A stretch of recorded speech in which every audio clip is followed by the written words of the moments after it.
Anime dominates the box office again. Miami Vice gets a new hot casting. Spike Jonze is finally making another movie. Johnny Depp will be in A Christmas Carol. Jennifer's Body is getting a long-awaited sequel. And Vince Gilligan's Pluribus finally drops a full-length trailer. Let's get into this episode of Movie News. What's up, movie friends? Welcome back to Raiders of the Lost Podcast, the ultimate film and TV podcast. We have a jam-packed episode for you today. This is the episode where we go through all of the industry news, so you don't have to. We read the articles, watch the trailers, hear about what's going on in the world of film and TV. Chainsaw Man, number one, dominating the box office this week with 16 million domestic.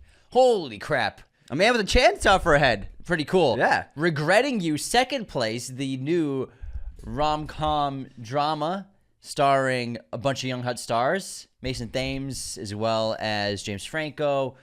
13 million at the domestic box I noticed office. you only named the men in I that. couldn't remember the Allison Williams. Williams, yes, from Get Out, yes. I didn't want to say the girl from Get Out. I forgot her name. I'm like, whose names do I know? Got him! We got him, guys! It's over. McKenna Grace. McKenna Grace. There we go. Yeah. They came to me eventually. I got there from Ghostbusters. Regretting You, $13 million at the domestic box office based off the best-selling novel of the same name. Black Phone 2. Holy crap. Third weekend, 12 million? Are you kidding me? It's doing well. That's incredible, legs. That's outstanding. Also, Mason Thames' other movie. I know, right? He's got two movies over $10 million weekend. at the domestic box office this weekend. The year of Mason Thames continues. I believe it's his second weekend.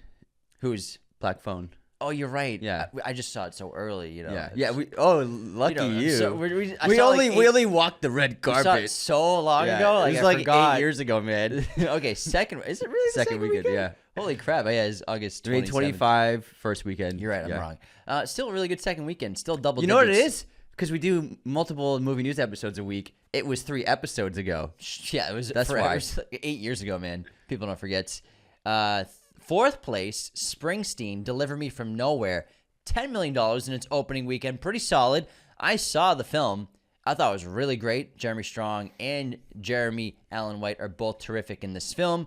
Odessa Young as well is really great. I can't recommend it enough. I had a blast. Mm-hmm. I think they did a really great job. It's a specific point in Springsteen's history and his life, going through a lot of depression, dealing with the trauma of his past. Great musical sequences, as well as a lot of emotional depth in this film you wouldn't expect from a music biopic. It's a pretty balanced top 4. 16, 13, 12, and $10 million. That's a really pretty spread out. Very healthy box office. Yeah. And let's get into some more. Tron Ares. They You lost gotta stop doing it. You're killing my ears. Tron Ares. There we go. That's better. $4 million in its third weekend at the domestic box office.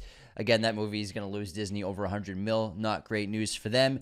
Good Fortune, a pretty decent second weekend, $3.5 million at the domestic box office for the Keanu Reeves, Seth Rogen, and Aziz Ansari comedy.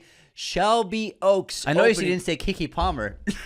Am I supposed to read off the entire cast list of every movie that I say, huh? Is that what I'm supposed to do? This freaking guy. Let's take it away with number 7. Number 7, Chris Stuckman, his debut feature-length film, Shelby Oaks, with Neon, opened to 2.3 domestic at the box office this weekend. Pretty solid. They already matched their production budget, so that's really cool news for everyone around the world, especially YouTubers, content creators, Like because us. a us, movie guys. reviewer who's been at the game since 2009 on YouTube reviewing movies just put a freaking movie in theaters with Neon. How cool is that? Imagine if we started in 2009. Oh my dude, I'd have a Bugatti by We now. would be in a mansion right now. I know, instead of his fucking guest house in the back of the house. Bugatti? Is that what you want, a Bugatti? No, it's just a joke. Okay. No, I want a Porsche, baby. No, that's really amazing news from Stuckman. Haven't had a chance to see it. Been busy, but I want to go check it out this week. Yeah. Shelby Oaks, great story, incredible stuff. Roofman, still trugging along, $2.2 million at the domestic box office in its third weekend, I believe. Mm-hmm. And then The Mastermind opened to 186 theaters to $1.2 million, which is pretty solid for such a small number of theaters. That's very good for that small number of theaters, because if you multiply that to the number of theaters of wide releases, which is about 4,500, it's about $8 billion. Yeah, that's Avengers level money right there. Kelly Reichardt, she brings in the seats, man. She gets also one battle was at number 8 with 2 million. You skipped it. Oh, I did, because I guess you hate Paul Thomas Anderson too. You caught me. You found out. There's a big new release in select cinemas this weekend. Bugonia goes wide on Halloween Day, on October 31st, but it is playing in select theaters this weekend. If it's around you, check it out. James and I highly recommend it to be your watch this weekend at the movies. I think it's my number one on the year. Objectively, I think the best movie of the year. Mm-hmm. I think F1's still my favorite. Yeah. But Bugonia, guys, is outstanding. You have to see it. I also watched Catherine Bigelow's new film, A House of Dynamite, last night. It just dropped on Netflix a couple days ago. Also outstanding. I think this is maybe the most important movie over the last several years to just actually be made in general. Actually an important movie with a strong message. Wow. Nuclear war is the biggest threat to mankind today, and I think this movie really doesn't gloss over what could actually happen if it actually does occur. I'm going to see it. I'm going to check it out. It's playing in select theaters too, so I want to try and see it. I already looked at you. Oh, it was last week. It's Netflix now. Yeah. They had it at the Egyptian for a couple of weeks, but now Frankenstein's in. Yeah, so you can only watch it on the streaming platform. There's a giant billboard in my neighborhood of it. I see it every day. I drive by it. Oh yeah, Anthony lives in Hollywood. How cool. It's great. No big deal. I look outside and see the Hollywood sign. Yeah, you can see it from... You can see the HO, right? Yeah, you can see part of it from my flat. Yeah, it's pretty cool. You live in America, Anthony.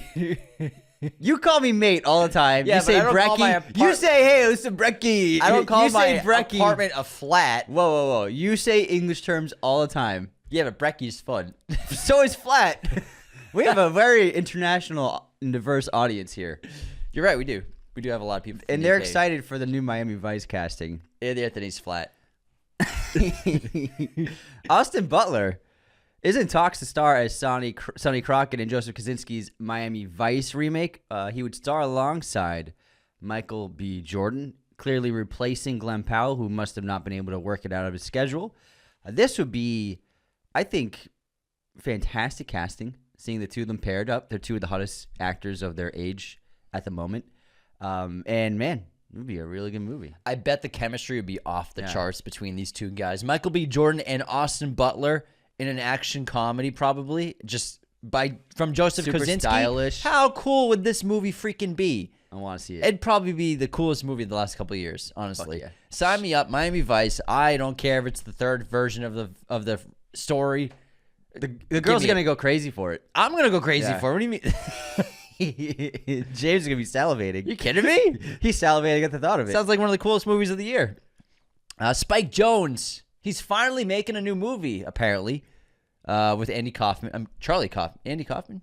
Charlie Kaufman? Charlie Kaufman. Yeah, why'd you write Andy Kaufman? I don't know. I'm reading the headline Anthony wrote. I'm like, you mean Charlie Kaufman, the person he's collaborated with multiple times? I got mixed up my Kaufmans, man. They both got curly hair. They're responsible for several incredible movies like Being John Malkovich, Adaptation. Kaufman got an Oscar nomination and with Adaptation, and Jonze has just cemented himself as being a great director. And we all know he hasn't made a movie since Her. Wow. He's been working a lot of commercials, doing stuff with iPhone and Apple. But this is really exciting that they're going to work together on a movie. There's no news of what it's about, right? No. They were both attached to an AI movie for Bennett Miller, but that's no longer happening. So now they're pivoting. How scary is it that Her came out in 2013 and it seems so relevant today and real, and it is actually real? Oh, yeah. I mean, that movie didn't even touch on the fact that there are visual avatars now. True. Yeah. Absolutely right. But also, I mean, I see billboards for AI companions now. How crazy is that? Is that what that friend billboard Friend.com, that's what that is. I'm not promoting it, but that's what that is. I see them all over LA. It's an AI companion it's a necklace or a piece of jewelry that you wear. It listens to all your conversations, and then with your app that comes with it, you can kind of talk to it and gives you advice and suggestions, and also just is someone to chat with. So you're recording everyone you talk to, basically? That's exactly what's happening. Without their consent? That's pretty crazy, insane. right? That's insane. everyone's That's already, like walking around with a tape recorder everywhere you go. Well, everyone already basically is walking around with a tape recorder that's always recording everything. Yeah, but you anyways. don't assume the person you're talking to is recording you. I think that's how it works, but I know that's what that is. Wow. And I've been seeing other billboards for other AIs, including with AI generated websites like ChatGPT, ChatGPT. GPT, right? Yeah. Fuck. I always mix it up. ChatGPT. It's like GIF and GIF for me, honestly. ChatGPT. ChatGPT. I see billboards for that too. Damn. But the friend thing is like, I thought it was like a dating app. I thought it was a fucking jewelry website. I finally was curious. Yeah. And we're not promoting it. They're everywhere in LA. They're all over the place. But yeah, that's pretty crazy. But I can't wait to see what they come up with. There's some big news for Avengers Doomsday. Jeremy Renner, doing some press, revealed that he won't be appearing in either of the new Avengers movies that are in production right now. He went on to explain that his recovery remains a factor as always, but he hasn't ruled out returning in the future. He said, quote, maybe I just wasn't ready last year, but it'll happen a year or two come because I'm still in recovery right now. It'll be for the rest of my life, but I'm just getting stronger every day. He also did say some positive things about a second season of Hawkeye, so it looks like he's planning to return to that sometime in the near future, but just not these Avengers movies. It's absolutely incredible. The guy walks and acts again. His eyeball was out of his socket. Literally after getting run over by his snowplow. It's absolutely incredible. The stories that he went on a podcast tour last year and sort of talked about it because he came out with that book that he wrote about the experience and about his life and what he went through, and to see him literally standing, walking, acting is just such an incredible journey. Yeah. And so inspirational. I understand that he's not going to be in Doomsday because it's a pretty physical thing, especially when you're one of the fucking Avengers. And I'm sure they offered like, oh, we can do face replacement. He's probably like, no way. I got to get my guns in there. But I'm a huge Jeremy Renner fan. That's very cool. Yeah, I mean, just standing up it's taxing for him. Just doing it, basic things. So he's got a lot of metal in his body. Yeah. Okay, Ty West and Johnny Depp are teaming up for a movie with Paramount. Who saw this coming? The newly announced Ebenezer: A Christmas Carol. From the infamous Charles Dickens novel, Johnny Depp will play Ebenezer Scrooge. How crazy is this? And what's wild, isn't Robert Eggers developing his own Christmas Carol film as well? I believe he's been developing one for a while now. But this was, I mean, I think Johnny as Scrooge is great casting. I think that's an excellent choice. It's unexpected that Ty West would make this. He might have some really cool gothic horror twist to it in style and tone, because it can be pretty scary, this story. Different adaptations have gone pretty, because I mean the ghosts are pretty scary and like the chains and everything, so he could do something pretty wild with it. But I think this is really exciting news. This is going to be a theatrical release, scheduled for November 13th, 2026, so not far off. That's pretty awesome. This is going to be Johnny's first Hollywood studio film since everything that went down? Or No, he made one with Mark Webb last year. What did he do? Which one was that? The Day Drinker. They shot it. Okay, never mind. But what studio was that with? I can't remember. But I mean, like major Hollywood studio, like Paramount, Warner Brothers.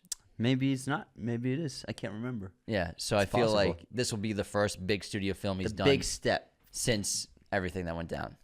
Mm. And then he'll be back as fucking as Jack Sparrow, hopefully in the next 2 years. We'll see. Wow, what a comeback! We'll see. Speaking of comeback, Jennifer's Body is getting a sequel. Let's go. This is it's become a cult classic film for a lot of fans. People are very passionate about this movie. I really like this movie. It came out in 2009. The movie had a good ending. Didn't really set up that it could be a sequel, but there's been a lot of demand, and it's got such a rewatch factor. And it's moving forward with Diablo Cody back to write, and Kusama is returning to direct the film. So the same team together. I'm sure Amanda Seyfried has been expressing interest over the years of returning. So I'm sure they're going to get this going. You're just not going to bring up Megan Fox? Megan Fox, yeah. Well, I don't know if Megan Fox has said anything about returning. She did an interview with Kusama about it. She was on stage talking about it. Oh, yeah. Nice. How did it go? They're going to fucking do it. Nice. This guy, he gives me shit. He doesn't bring up the lead actress from the movie. Can you believe that, guys? Amanda Seyfried's the lead actress. Opens and starts with her. What's it called? Jennifer's Body. Yeah. So I would say, okay, they're co-leads. Yeah. Jennifer's just Amanda has more screen time. That's debatable. No, it's not. It's actual objective fact. Probably a little more. Anyways, but like Jennifer's body, it's Megan Fox comes in your head. Anyways, I'm just giving you shit because I didn't say the 5th billed actor in a movie, and you gave me shit. I did say Amanda Seyfried though, but you didn't say Megan Fox, who's literally the poster. She is the poster, and she's Jennifer. Yeah, I get it. Yeah, I mean, I'm just showing that you're a hypocrite. Not a hypocrite. I'm just saying it was funny. It was interesting. It's very interesting. Exactly. That's what I'm saying as well. It's very interesting you didn't bring up Megan Fox. What's going on there under the surface? Well, I just had no. I did my research and I didn't see anything about her saying anything on it, so I didn't want to speak for her. Oh, you didn't want to speak. I didn't want to take her voice. Oh, now you're. I was trying to be respectful. I didn't want to speak for Megan Fox. I know Amanda has expressed interest. I wasn't sure about Megan. Maybe you should have looked into the story more. Mister, I scoured the internet and read the articles. I read the article. Sure you did. Let's move on to another horror remake. Mike Flanagan has wrapped production on Carrie, his TV series, which releases pretty soon. Amazon Prime Video. I mean, I think this is going to be pretty cool. I'm sure Mike Flanagan has an awesome new take. He's a really great filmmaker and on fire at the moment. He's one of the biggest voices in horror right now, and obviously has done multiple Stephen King adaptations, has been involved in Stephen King adaptations, and I think Carrie, of course, it's an IP that's going to keep getting rebooted, and Mike Flanagan is definitely, I think, the right choice to make this series for sure. And then Summer H. Howell's playing Carrie. I've never seen her in anything, so we'll see. It's a big role.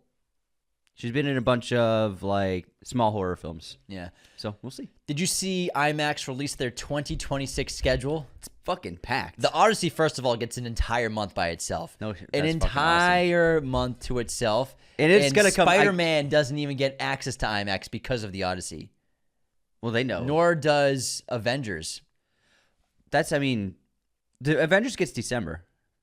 Oh, never mind. I'm sorry. Okay, so it's Spider-Man. So let's start off with January. We have Mercy, then The Bride in March. Superman Galaxy movie, April. I forgot that movie's coming out so soon. Michael, the first part of the Michael Jackson biopic, April. You skipped Project Hail Mary. Did I? Oh, my God. Project Hail Mary. How could you? Project Hail Mary. March 20th, baby. I will be there seated. Oh, my God. I cannot wait for that movie. Mortal Kombat 2 in May. The Mandalorian and Grogu also May 22nd. That gets a long run. Gets the entire month of May, all the way until Toy Story 5 at the end of July. I mean, at the end of June. It's 8 days in May. You're all over the entire month of May, which starts May 22nd. The entire month of June until Toy Story 5. Supergirl also June 26th. Minions 3 July 1st. Moana July 10th. The Odyssey July 17th. All by itself, all the way until mid-August, where Flowervale Street, August 14th. Resident Evil. I didn't realize they were going to go on IMAX. September 18th. Hell yeah, Zach Kreger. And then Tom Cruise in Iñárritu's secret movie that no one knows anything about, really, besides a tiny synopsis. That's hitting October 2nd IMAX screens. Street Fighter, October 16th. Hunger Games Sunrise on the Reaping, November 20th. Narnia from Greta Gerwig on November 26th.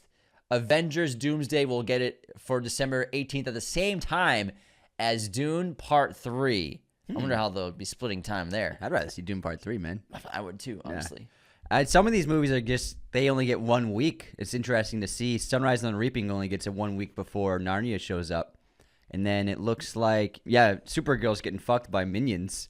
Supergirl. Oh my God! What a fucking terrible sentence, Anthony. That's a terrible sentence. Supergirl's getting screwed over by Minions. That's even. It only gets just as bad. Supergirl only gets 6 days. Yeah.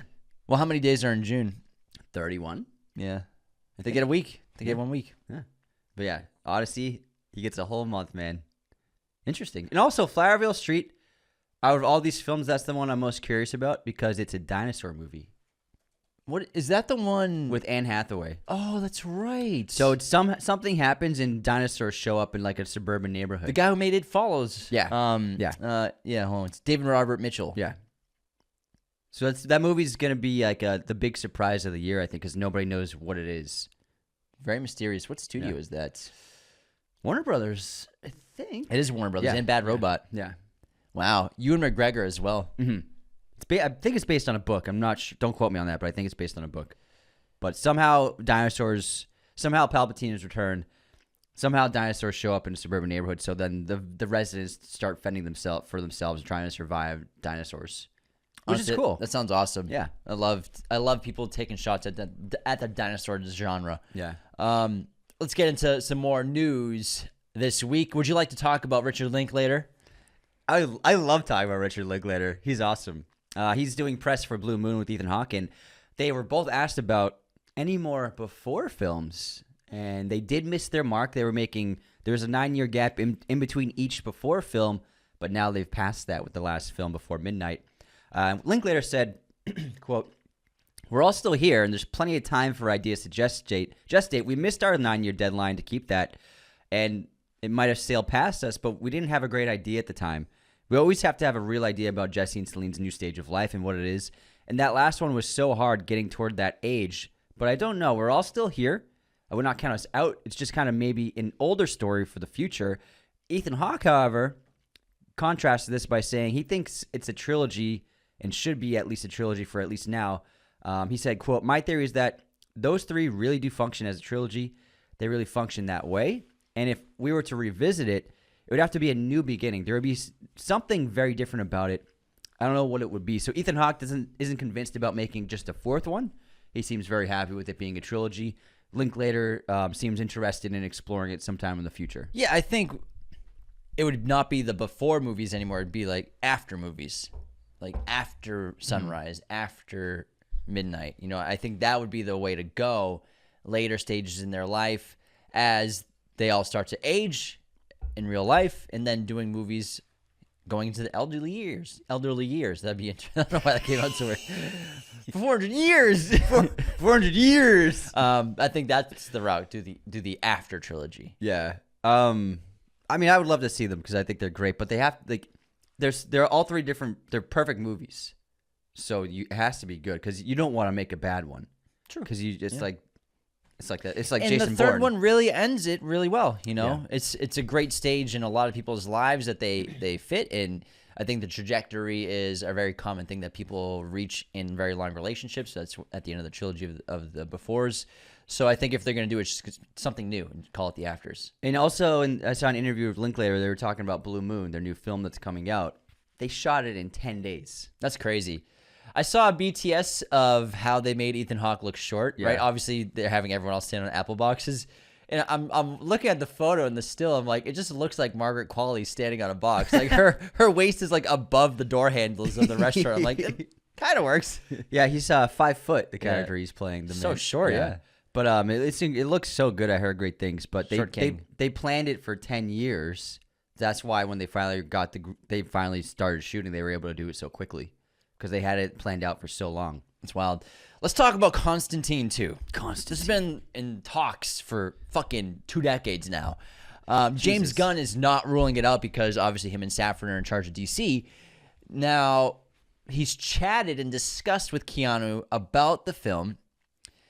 And basically he said on the Boba Talks podcast that, you know, it's a great group of guys that are trying to make it.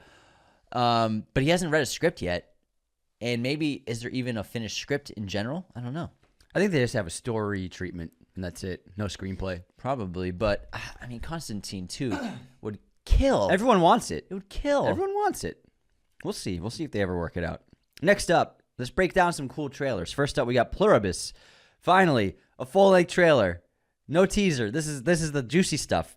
This comes out November 7th, so in 2 weeks on Apple TV. And it looks so interesting, so intriguing.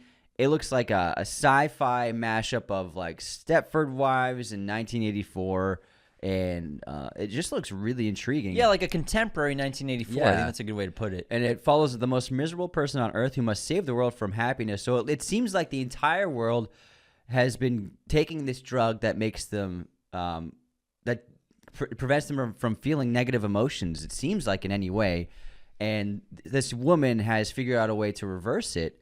And so now she's feeling negative emotions, and it looks like the world is desperate. The entire world has banding together to get her happy again. It's a great critique, it looks like, obviously, of like a dystopian world and blended in with big pharma and manufacturing of drugs and treatments to not cure people, but to just keep them docile in a way, which a lot happens in the world today. I mean, especially live in America, most of the commercials you'll see when you watch TV are either beer or medicine. So it's true. I mean, it's nuts. I wouldn't even call it medicine. It's prescription. It's like pharmaceuticals. Medication. Yeah, exactly. Do you need that stuff? I don't know. There are other methods to solving ailments. Of course, there are things that you can't fix without medicine. But at the end of the day, I think that's one of the big critiques. It's like blending all of those together in a really interesting story. The filmmaking looks massive in scale and scope. It looks like he got a really good budget, Vince Gilligan, to make this because the sets are huge and it's just filmed so brilliantly. And I think Apple's got another hit on their hands with the show. And Anthony and I are excited to check it out. Fuck yeah, man. Hell yeah. It's going to look great. You know what looks great, though? Oh, Crime 101. Looks pretty damn good. Yeah. Like a classic heist movie. Let's go. Chris Hemsworth, Halle Berry, and Mark Ruffalo. They're all colliding in Bart Layton's sun-soaked neo-noir heist thriller, written and directed by Layton. Now, the film basically here is a synopsis. The film follows an elusive thief played by Hemsworth, whose string of high-stakes heists along the 101 freeway in Southern California has left police guessing. When he sets his sights on one last score, his path crosses with an insurance broker played by Halle Berry at her own existential breaking point. Meanwhile, a dogged detective, Mark Ruffalo, tightens the net, blurring the line between predator and prey as loyalties crumble and greed takes over. Looks pretty good. Barry Keoghan's in it, too. Yeah, Barry Keoghan, yeah. This looks really good. This looks like a classic heist film. Good action, hot stars, stylish filmmaking.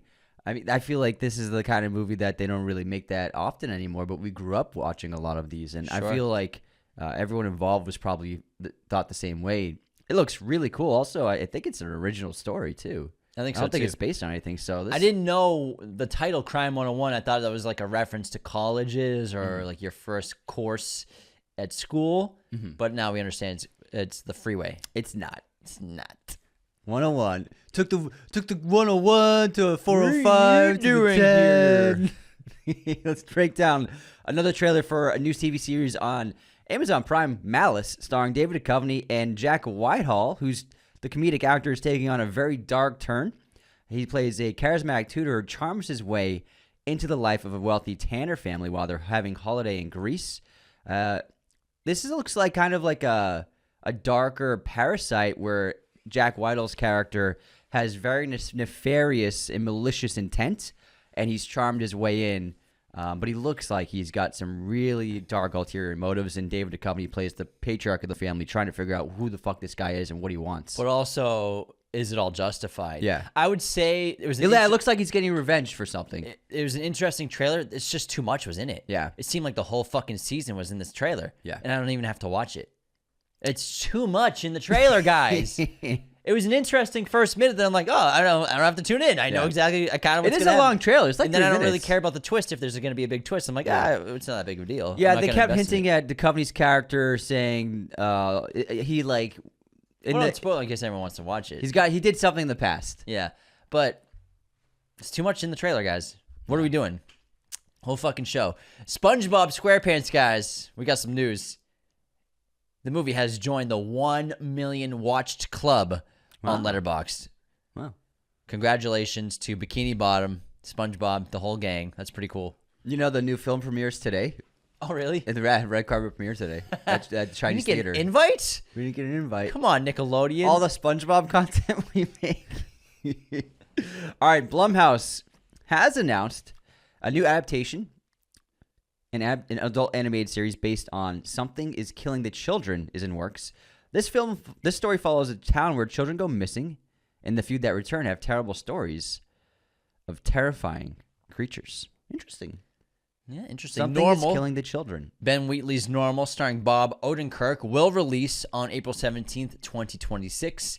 In theaters, this Western film follows a temporary sheriff who discovers a deep criminal conspiracy at the heart of his town and realizes that everyone is in on it for the greater good. Traffic collision. What happened? Traffic collision.